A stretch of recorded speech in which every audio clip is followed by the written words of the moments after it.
Hello. Did you know there are 30 plus symptoms of menopause?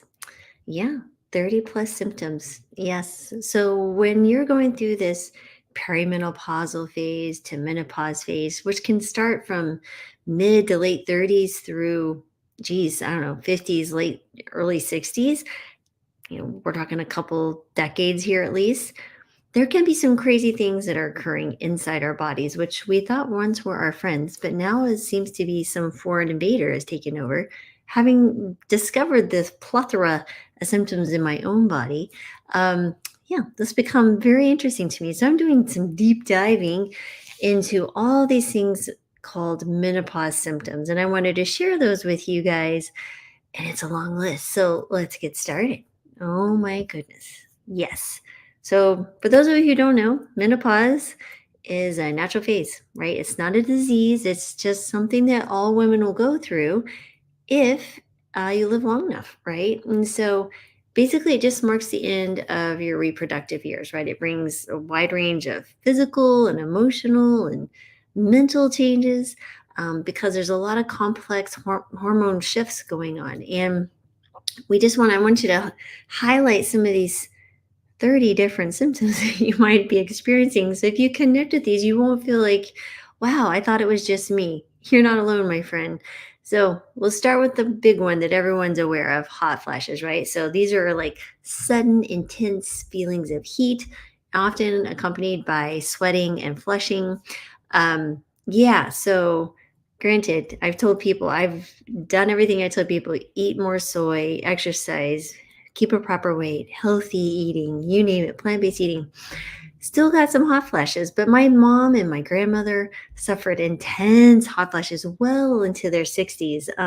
So I knew I was already at a genetic disadvantage, but it feels like someone turns on like an intense fire that no one else can experience and appreciate the warmth that we're enjoying inside. Maybe not so warmth and enjoying. You feel sweaty and then you're cold. Yeah, then you get really cold. At least that was my experience. But anyway, mm, I will share my story later about how these things improved, but just wanted to share that with you. The next is night sweats. It's basically putting a hot flash in the middle of the night under covers so that you can sweat your clothes and sweat the sheets and then be cold and change clothes. Of course, you get the irregular periods. It plays with you. It gets shorter, then it gets longer. It might be heavy, it might be light. You're thinking, oh, it's been gone for 2 months. Oh, only to reappear. So yeah, there's that irregular periods. Now, some women will just shut down immediately, and some women go through surgical menopause. And again, if you have your ovaries removed, or even if you do just remove the uterus, you're at higher risk of going through menopause earlier. So again, that's just something to be mindful of. So yes, irregular periods will be a big piece of that, and of course, it's usually one of the first symptoms that you notice. Again, I'll share more of my personal story later, but just wanted to share that piece. Next is vaginal dryness, right? So there's reduced moisture um, and elasticity in the vaginal tissue, and that can be very uncomfortable, especially during sexual intercourse, which is the next symptom, painful intercourse. Again, due to that vaginal dryness. Sleep disturbances, you'll have difficulty falling and staying asleep. Again, often associated with mood swings, night sweats, stress, anxiety. Like, who would want to go through menopause if you read these symptoms? Next, it's mood swings, right? You have sudden changes in mood swings like irritability, sadness, anger. If you had, you know, basically symptoms around your period every month, you're more likely to get those type of mood symptoms, by the way, as you transition to a menopausal state. Just so you're aware of that. Again, some with that, you can see increased depression. You can also see increased anxiety. So many times your doctor will just not even latch those on to the particular type or phase that you're going through with menopause.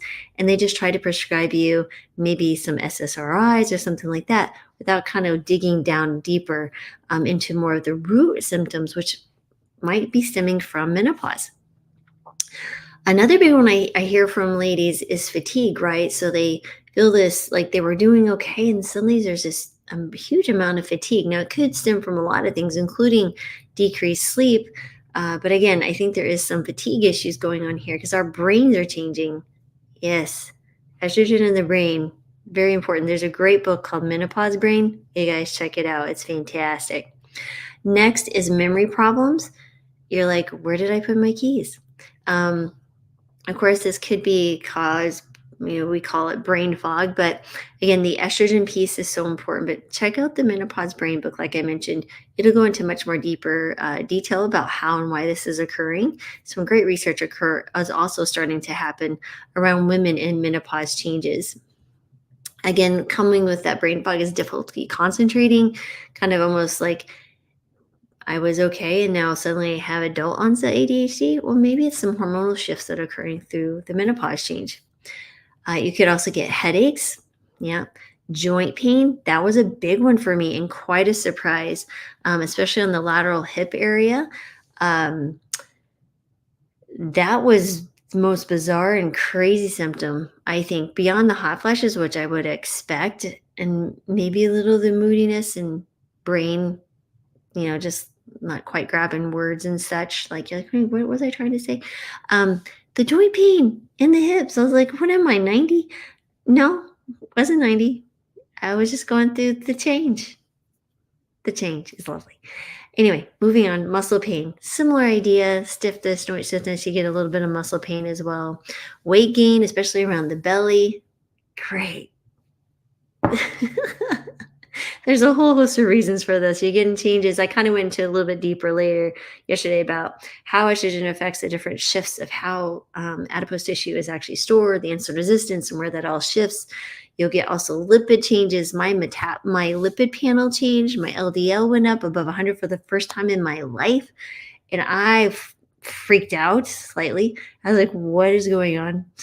My body's breaking down," and no, it's gone back to normal now. It's back down where it needs to be. But again, I will share my personal story later. But you're not alone, ladies. You're not alone.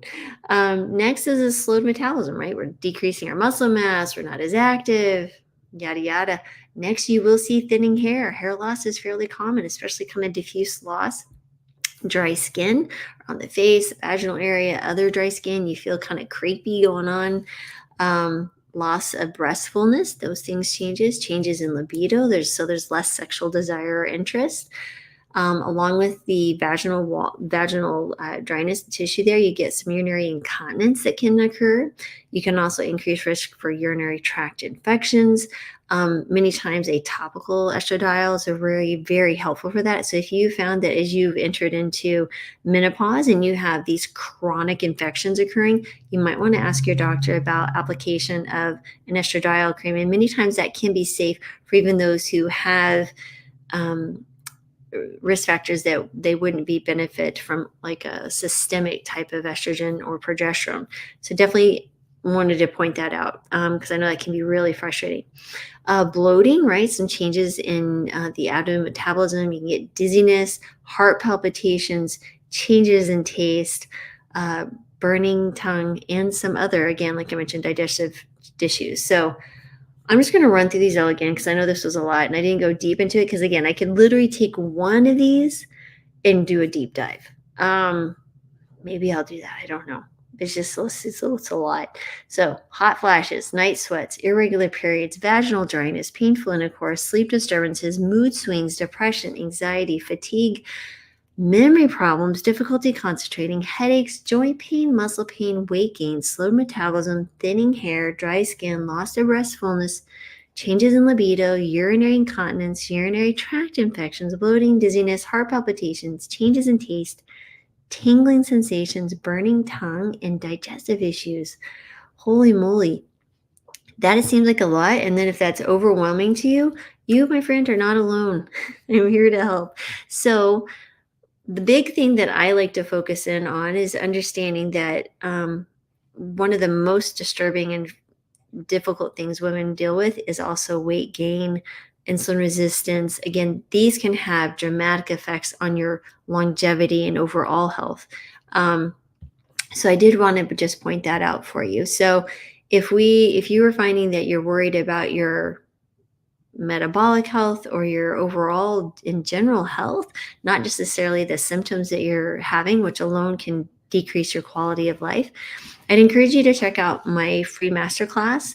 The link is going to be somewhere in there. I think on the description below or in my bio if you're on Instagram. And again, it's the 5 steps to master metabolism and lose weight.